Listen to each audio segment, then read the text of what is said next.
When trooping the colours over for another year, the household cavalry head for the beach. It's time for the horses' summer holiday.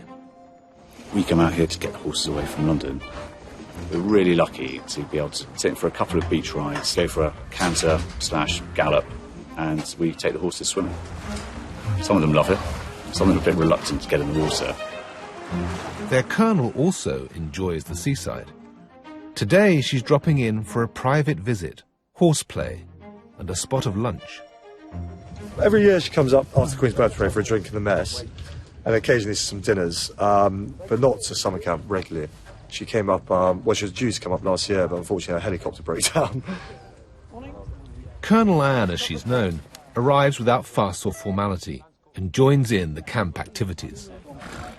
It's a bit more of a relaxed environment, and it's great to be able to see, our colonel come along to chat to lots of soldiers and the officers, to meet the horses, to go for a ride. It's just a really good way to do a visit.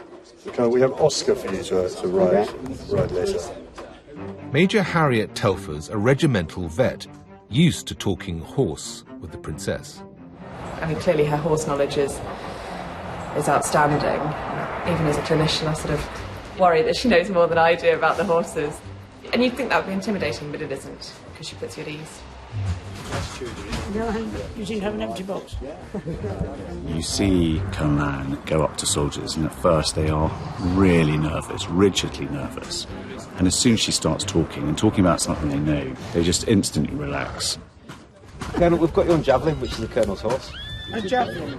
Jesus. Javelin with what was Oscar. I've taken advice from the old riding master. You spread the blame already. Yes, exactly. I rode Javelin yesterday on the drills, and she was very good, actually. Fair enough.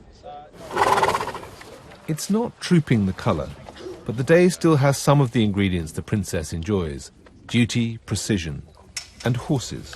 No, walk on, not backwards. Thank you.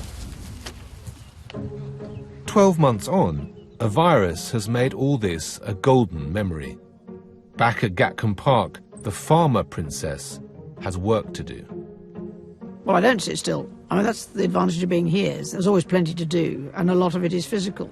She doesn't go to the gym, but she will always go for a walk, or she'll always do something in the day. She's very disciplined in that kind of thing. She still rides every day. She's always walking the dogs. She's not one of these people to sit down and feel sorry for yourself.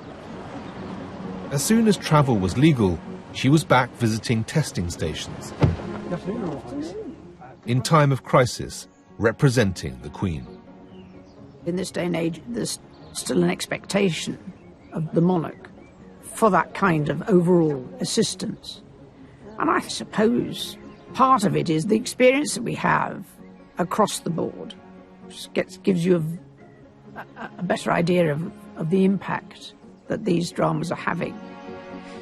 And I would argue that that spread of knowledge is important, that you're not seen to be a single issue person. Being seen as a role model was never an ambition. One of the oddities about my life is that I never either felt that or was encouraged to be that. Maybe because I liked doing things on my own and I did my own things. So no, I'm afraid I was really bad at that sort of role model bit. The princess was born as post-war Britain was being recast. The processes that shaped the nation helped to shape her, a royal for the new age. She's very uncompromising and she is incredibly loyal. I'm sure she would never self-identify as a feminist, but, she's a working woman, and feminism is as feminism does. I wish I had her energy. There's nothing she's not prepared to tackle. She keeps herself very fit and just gets on with it. Frances Segelman-Petchy has finished her sculpture. This is very much like Elizabeth I. Her hair, the way it goes up. Thanks to COVID-19, the subject herself hasn't seen it yet. We're hoping that Princess Anne will unveil it for her birthday in August. I think it's elegant, and I think it's imposing, and I think it's her. She is a very elegant, serene, strong lady. At the start of her 8th decade, the Princess Royal could just put her feet up. She won't be spending her weekends at home with her slippers on. She's more likely to be wearing sea boots.